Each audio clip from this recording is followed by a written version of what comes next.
27. O caluniador. Enquanto o administrador se entregava a conversações educativas com os numerosos subordinados, Aniceto chamou-nos à pequena construção isolada e falou: vejamos outro ensinamento. Avançamos na direção de algumas câmaras separadas. Nosso instrutor abriu uma porta e vimos um louco que parecia fundamente irritado. Fixou em nós o olhar inexpressivo e gritou estentoricamente. Aniceto, porém, adiantou-se e cumprimentou-o atencioso. Como vai, Paulo?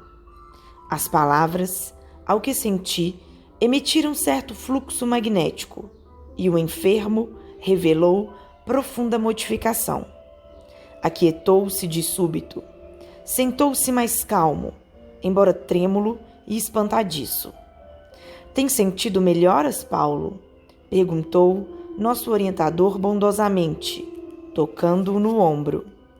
Ao contato pessoal de Aniceto, o doente mostrou algum raciocínio e respondeu: vou melhorando, graças. À vista da expressão reticenciosa, o instrutor falou em tom firme, como se desejasse auxiliar-lhe a vontade enfraquecida. Termine. O doente fez enorme esforço e concluiu: graças a Deus.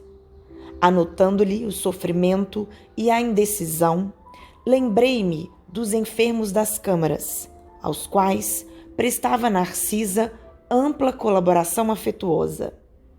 Percebendo minhas íntimas considerações, disse o mentor esclarecido: vem a diferença entre os que dormem, os que estão loucos e os que sofrem? Em nosso lar, não temos dos primeiros, e os que se encontram desequilibrados nos serviços da regeneração sentem, na maioria, angústias cruéis. É necessário reconheçamos que os que gemem e sofrem em qualquer parte estão melhorando.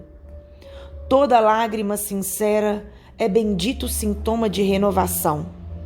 Os escarnecedores, os ironistas e os perturbados, que não registram a dor, são mais dignos de piedade, por permanecerem embotados em estranha rigidez de entendimento.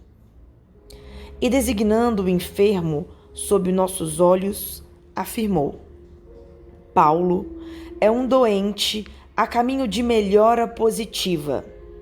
Ainda não possui a consciência exata da situação, mas já chora, já padece com as recordações do passado triste. Recebi o esclarecimento com atenção.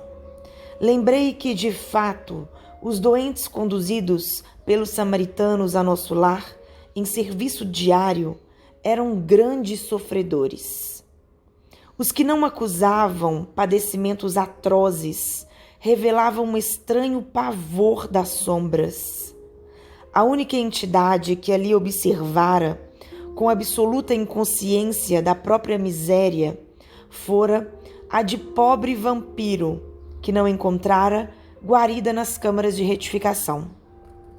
Nosso instrutor, sem qualquer preocupação de transformar o doente em cobaia, recomendou afetuoso: concentrem no Paulo a capacidade de visão.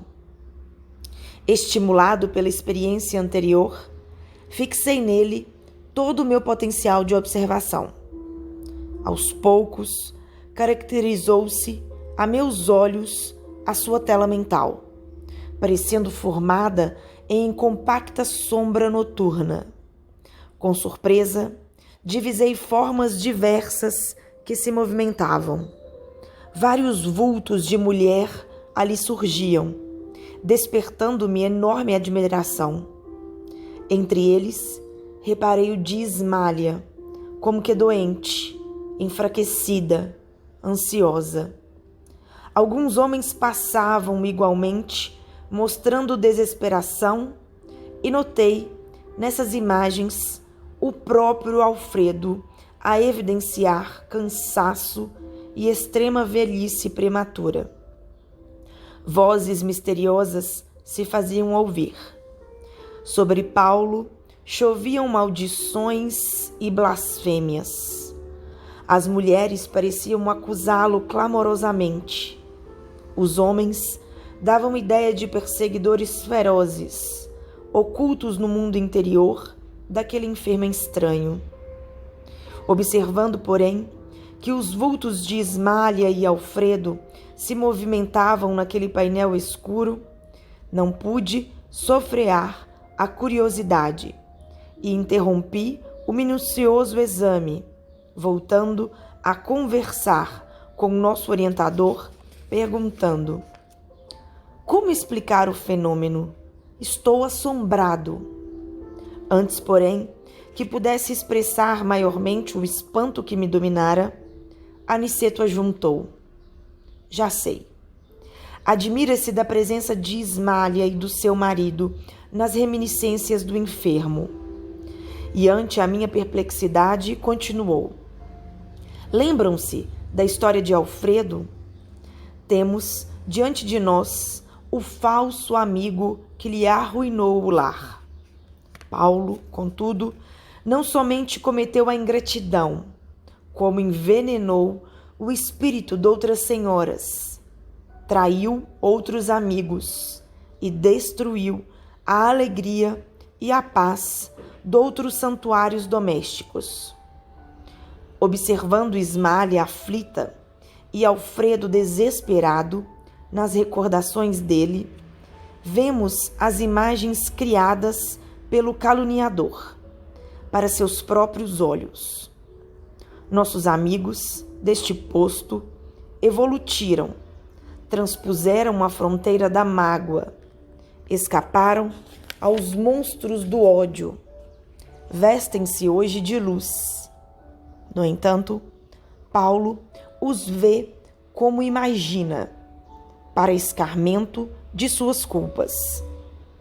O criminoso nunca consegue fugir da verdadeira justiça universal, porque carrega o crime cometido em qualquer parte. Tanto nos círculos carnais como aqui, a paisagem real do espírito é a do campo interior. Viveremos, de fato, com as criações mais íntimas de nossa alma. Reparando-me a dificuldade para compreender de pronto, Aniceto prosseguiu, depois de pequeno intervalo: para melhor elucidação, recordemos a crucificação do Mestre Divino.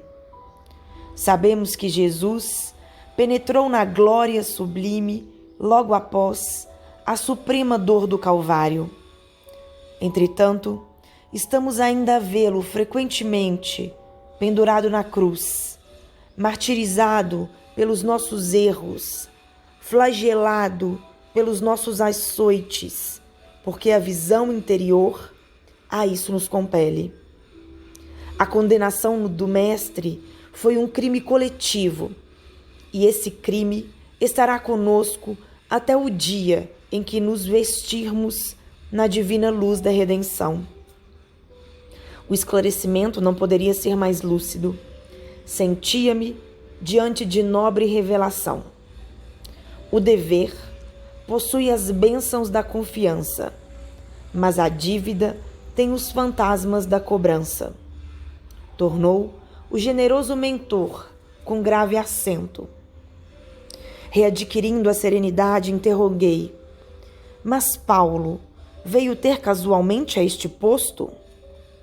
Não, respondeu Aniceto atencioso. Foi trazido pelo próprio Alfredo, que se sentiu necessitado de disciplinar o coração. Nosso amigo, que hoje dirige essa casa de amor, desprendeu-se do mundo, sob intensa vibração de ódio e desesperação. Sofreu muitíssimo nos primeiros tempos, embora nunca fosse abandonado pela dedicação da abnegada companheira. Alfredo, todavia, não pôde ver Ismália, enquanto não se desvencilhou das baixas manifestações do rancor.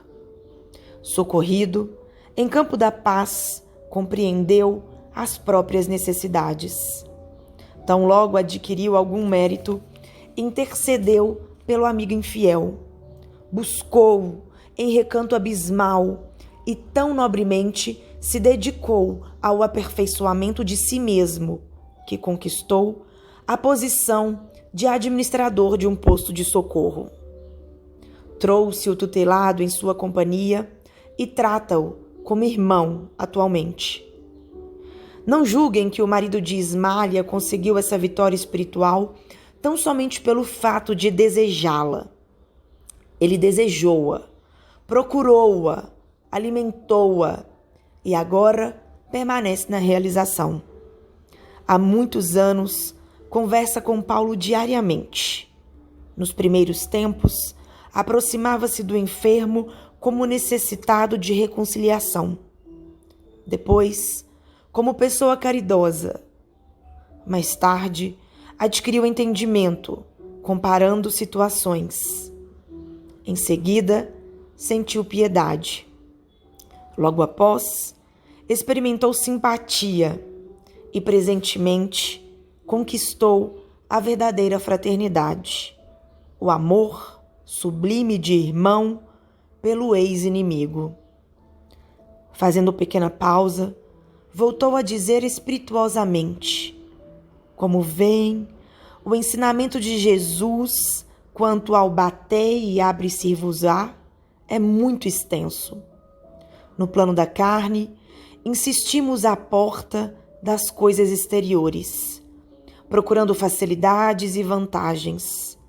Mas aqui temos de bater a porta de nós mesmos para encontrar a virtude e a verdadeira iluminação. Vicente, que até então se conservara calado, indagou: Paulo, todavia, permanecerá aqui indefinidamente? Nosso instrutor fez um gesto significativo e concluiu: voltará breve à terra. Ismália tem feito a seu favor inúmeras intercessões e não deseja que ele, ao retomar a razão plena, se sinta humilhado com o benefício das próprias vítimas. Uma das irmãs, por ele caluniada no mundo, já voltou ao círculo carnal, e a abnegada esposa de Alfredo pediu-lhe que recebesse Paulo como filho, tão logo seja oportuno.